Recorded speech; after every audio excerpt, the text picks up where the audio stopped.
Professor Mohammad Yunus জীবনে কোনোদিন করে বিপ্লবের কথা বলেছেন? আমি কি করে অভ্যুত্থানের কথা বলেছেন?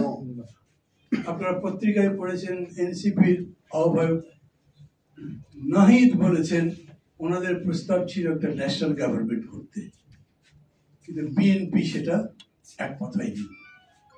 তাহলে জাতীয় ঐক্য কি ছিল তখন আমাকে বলেন। তারপর থেকে আপনারা দেখছেন লাগাতার ভাবে ফরহাদ মাজার সাহেব বলেছেন এটা একটা বিপ্লবী সরকার হওয়া উচিত ছিল, শপথ হওয়া উচিত ছিল শহীদ মিনারে, সেই শপথ পাঠ করানো উচিত ছিল কোন একজন শহীদের পিতা মাতা যাই হোক সেরকম কেউ, হয়নি। স্যাটায়ার করছিলেন, তারপরে সবাই এরকম বললে আমাকে জিজ্ঞেস করে, কিন্তু ফরহাদ ভাইয়ের ওয়াইফ তো গিয়ে আবার উপদেষ্টার শপথ নিয়েছেন, তার মানে উনি ওনার কথা বলেছেন। ওনাদের দুইজনের এই ব্যাপারে একমত ছিল না। জাতি তখন প্রায় পথভ্রষ্ট বলেন অথবা দিশাহীন হয়েছিল, বুঝতে পারছিল না কি করতে হবে। অতএব ডেকেছেন কাকে? প্রফেসর মোহাম্মদ ইউনূসকে।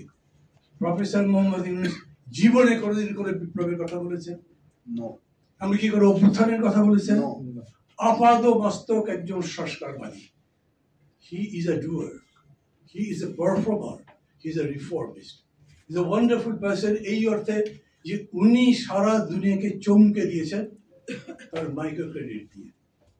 এখন উনি তার সোশ্যাল বিজনেস দিয়ে সারা দুনিয়াকে চমক দিচ্ছেন, নতুন একটা আইডিয়া করছেন। তো ওনাকে সব সময় দেখেছেন উনি একজন গণতন্ত্রী, নিখাত ট্রেডিশনাল যে গণতন্ত্র সেই গণতন্ত্রের মধ্যে আছেন। তাকে সবাই যখন অনুরোধ করেছে আপনার স্যার দায়িত্ব নিতে হবে, উনি কি বলেছেন?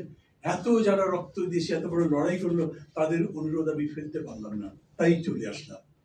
কিন্তু উনি এসে এয়ারপোর্টে কি বলেছেন? বলেছেন আমি যা বলছি তা মানতে হবে।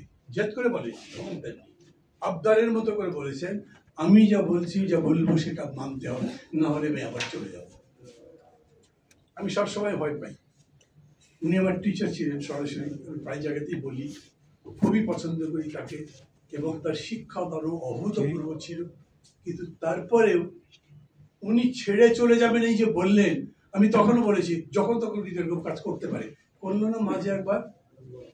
ওই নাহিদ ইসলামই বললো যে উনি চলে যেতেন, আমরা সবাই বোঝাচ্ছি ইত্যাদি ইত্যাদি। তারপরে যখন আমাদেরকে উনি ডাকলেন, গিয়ে জিজ্ঞেস করলাম, বললো যা করতে চাচ্ছিলাম তা তো করতে পারছি, তাহলে থেকে লাভ কি?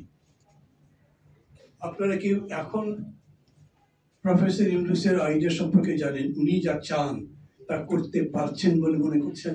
না। যে অন্তর্বর্তী সরকার আছে তারা এরকম মনে করছে যে আমরা যা করতে চাই তা করতে পারবো? যে জুলাই সনদ নিয়ে কথা বলছেন, সেই জুলাই সনদের ড্রাফটিং এবং সবকিছু করবার কাজ কে করছে? ঐকমত্য কমিশন। ঐকমত্য কমিশনের মূল দায়িত্বটা পালন করছেন প্রফেসর আলী রিয়াজ, যিনি ভাইস চেয়ারম্যান। এটা প্রফেসর আলী রিয়াজের কি কথা ছিল? বেশি বলেছিলেন রিরাইটিং অফ দি কনস্টিটিউশন, পুনর্লিখন করতে হবে সংবিধান। উনি সেই লাইনে গেছেন? জাননি। কি লাইনে গেছেন দেখছেন সেটা।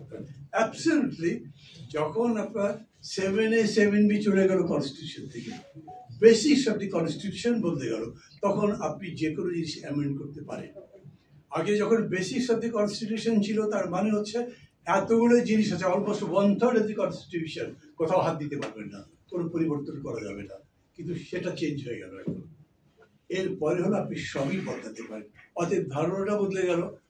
যদি সব অ্যামেন্ডমেন্টই করা যায় সব কিছু, তাহলে আমরা তো অ্যামেন্ডমেন্ট করেই এটা সংশোধন করতে পারি। নতুন কনস্টিটিউশন লিখতে অসুবিধা কি? অথবা একটা গণপরিষদ করলে সমস্যা কি? সমস্যা একটা হতে পারে, আপনি তো প্যান্ডোরার বাক্স করে দিলেন। তখন যখনই আপনি বলবেন যে গণপরিষদ করবো, তার মানে আপনি নতুন কনস্টিটিউশন বানাতে চান। তো নতুন কনস্টিটিউশন যদি বানান, তার মানে প্যান্ডোরার বাক্স খুললেন। বন্ধ করতে পারবেন সে বাক্স? যারা খুলবেন তারা যদি বলতে পারেন হ্যাঁ আমরা বন্ধ করতে পারবো, তারা করুক। কিন্তু যারা ওই দায়িত্ব নিয়ে এসছেন, যাদেরকে এই শিক্ষার্থীরা এই আন্দোলনের নেতৃত্ব দানকারীর নেতৃত্ব দিল, তারাই বলছেন তারা ওই পথে যাচ্ছেন।